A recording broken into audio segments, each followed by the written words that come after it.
이런 말씀을 하셨습니다. 그 다음에 이제 저희들이 이제 그래서 2007년 이제 10월 달에 이제 그 학술 발표했대요. 그때 제 5회 학술 발표입니다. 대진대학에서.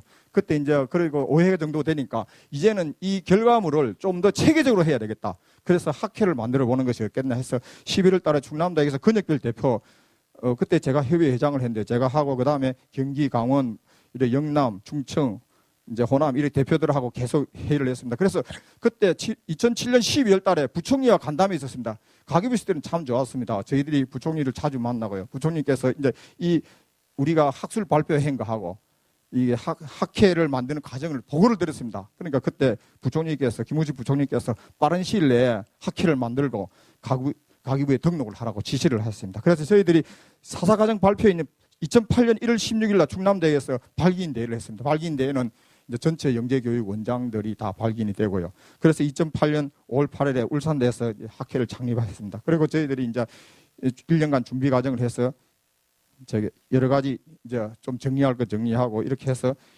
학술진흥재단에 저희들이 등록을 해서 정식 정부 기관이 되었습니다. 그래서 그 이제 여기 학술지를 2009년부터 발견했는데 연 3회를 하는데요. 그 보시면은 교수들이 이제 영재에 관한 연구 논문입니다. 굉장히 이제 보시면은 그 새롭게 대두되는 과학 영재 교육의 속이라든지 주요 쟁점 분야, 과학 영재 교육의 연구 및 방향 이런 것이 되겠습니다. 그 구체적으로 한번 제 1권 1호의 목차를 한번 읽어보겠습니다. 어느 정도냐면요. 1번에 처음에 서울대학에서 이제 최홍기 원장께서 했는데요. 제목이 이렇습니다. 국가 차원 영재 교육에서 과학 영재 교육의 특성화 방안 연구. 그 다음에 서울교대에서 했습니다. 초등과학 영재 교육의 대상자의 후속 학습의 연계와 영재성 발현에 관한 연구. 그 다음에 충남대입니다. 과학 영재 교육은 선발 과정에서 분야별 지필 시험과 영재성 판별 검사의 관련성 연구. 그 다음에 순천대입니다. 지역 6개 대학 부설 과학 영재 교육은 중등 화학과정, 기초과정 강의 교재 비교 분석.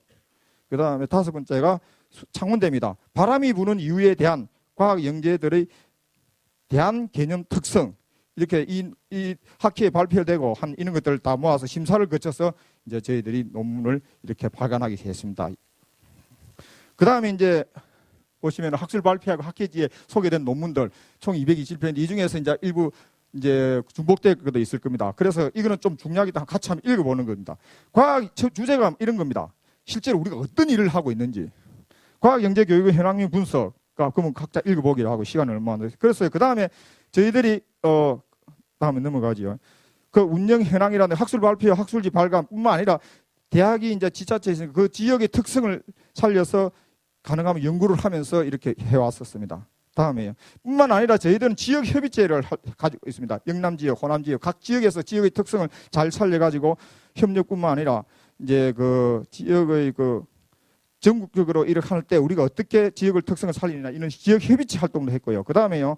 이럴 때 그냥 우리끼리만 하는 것이 아니라 저기 교육과학기술분야 한국과학창의재단, 카이스트 과학영재교육원 등과 협력해가지고 교육정책이라든지 이런 걸 특강으로 항상 했습니다. 그뿐만 아니라 또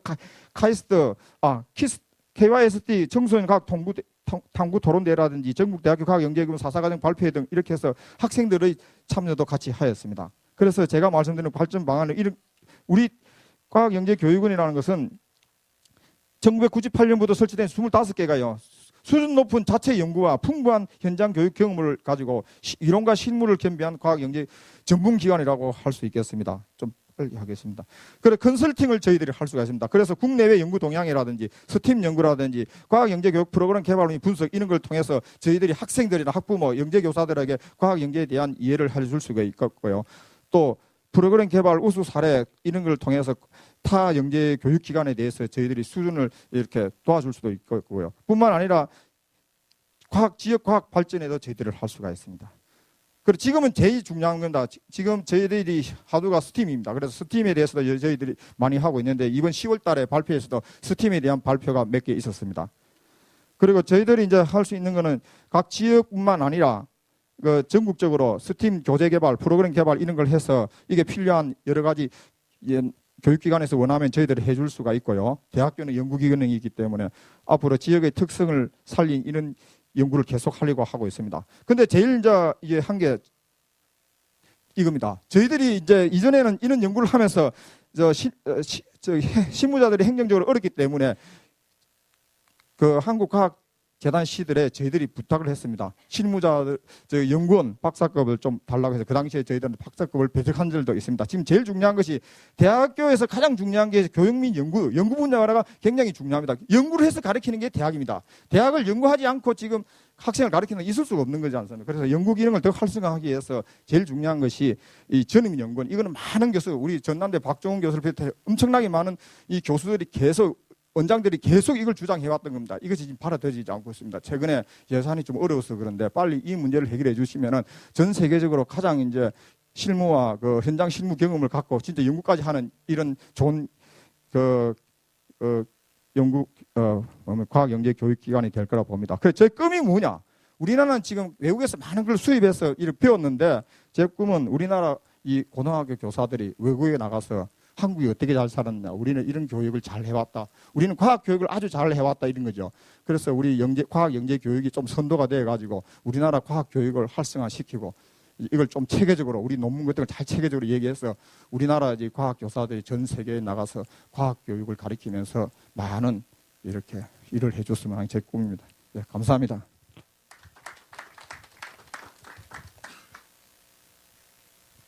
예, 수고하셨습니다.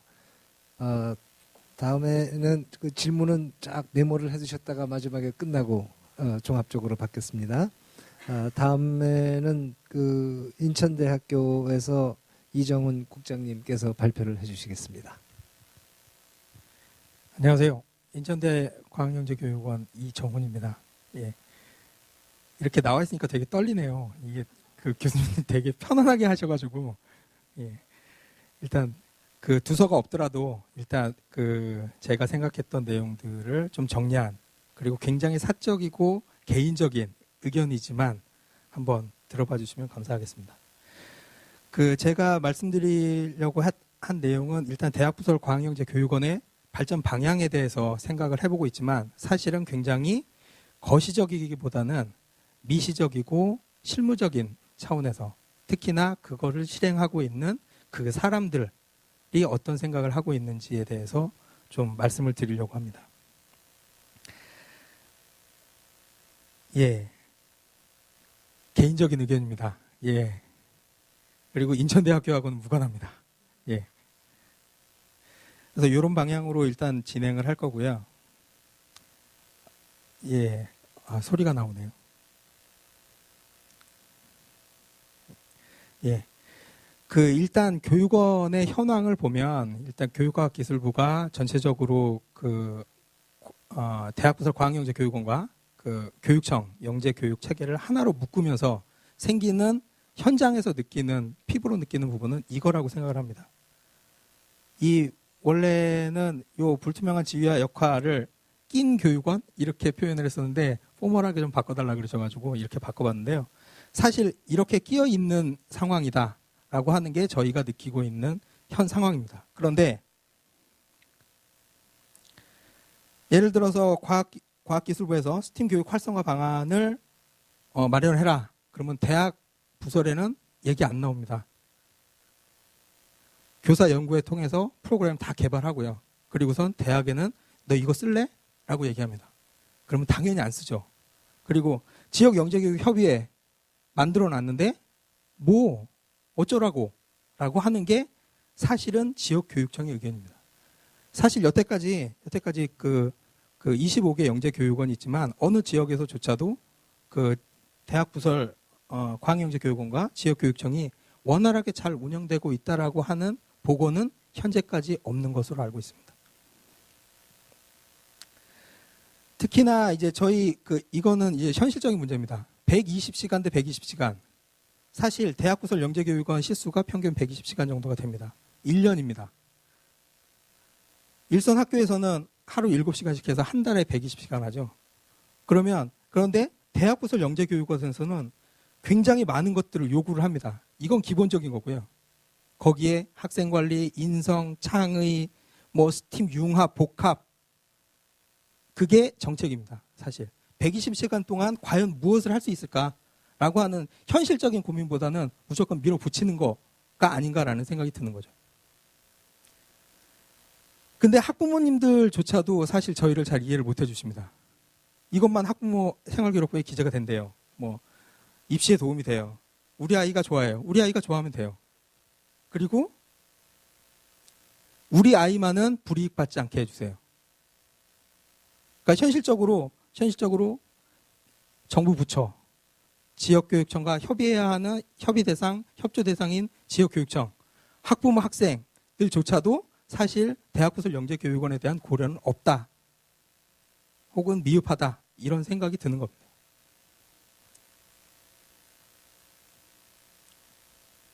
그래서 제가 개인적으로 생각을 해본 거는 뭐 물론 이거하고는 조금 내부적인 좀 그 고민과 반성도 사실은 좀 필요하다라는 생각이 좀 듭니다.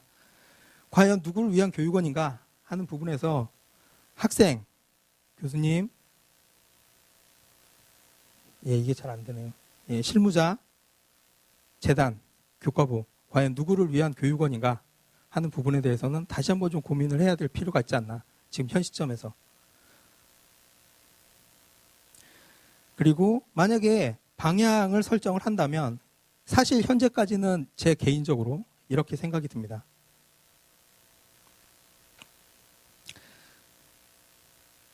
이런 상황이 아닌가 생각이 듭니다. 사실.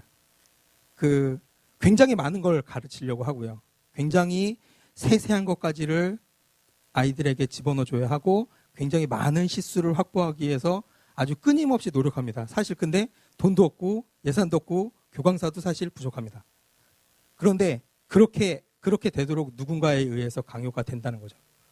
그래서 바꾼다고 하면 좀 덜 가르쳐도 아이들이 배우는 과정 정도는 확실하게 배우고 가자. 그리고 체험과 경험 중심으로 가자. 그리고 개인 컨설팅 해주자. 평가할 때 그냥 단순히 그 아이 1등부터 24등, 20등 이렇게 평가를 하는 게 아니라 그 평가한 내용이 아이에게 넌 뭐가 부족하니? 이런 부분들에 대해서 좀 해달라. 부모님들이 어떻게 지도해달라. 라고 하는 부분에 대한 컨설팅이 교육원이 해줘야 되는 역할이 아닌가라는 생각이 듭니다. 그리고 아까 한 원장님께서 말씀하셨던 것처럼 롤모델과 만날 수 있는 아주 극히 중요한 자리. 그것이 교육원의 역할이 아닌가, 앞으로의. 이런 생각이 들고요. 세 번째, 교육과정 굉장히 많이 나오는 얘기들이지 않습니까? 그런데 아까 또 말씀하셨던 것처럼 융복합 교육과정으로 진행하는 것이 어느 정도 타당성이 있다고 보여집니다. 그리고 정의적 측면의 창의사고 중심으로 교육이 심화되어야 한다는 측면에서도 사실은 대의적인 측면에서는 동의를 하고요. 그리고 팀워크나 리더십, 의사소통, 문제해결력 개발, 분석적 사고라고 하는 측면에 대해서는 보다 교육과정 안에 그것이 녹아들어가도록 좀 더 신경 써서 교육과정을 만들지 않으면 안 되겠다. 시수를 다소 줄인다 하더라도 그 안에 한두 개를 하더라도 제대로 진행될 수 있는 이 사례들이 좀 집중적으로 개발이 될 필요가 있다라는 생각이 듭니다. 제가 개인적으로 좀 생각을 해본 건데요. 융복합 과정 그러면 어떻게 할 거냐? 통합적인 과정이 현재 어떤 객체라고 한다면 그 부분들에 대해서 그것을 구성하고 있는 세부 개별적인 지식 측면들이 교육이 되고 그것이 또 하나의 어떤 융합된 형태의 결과물로 나타나는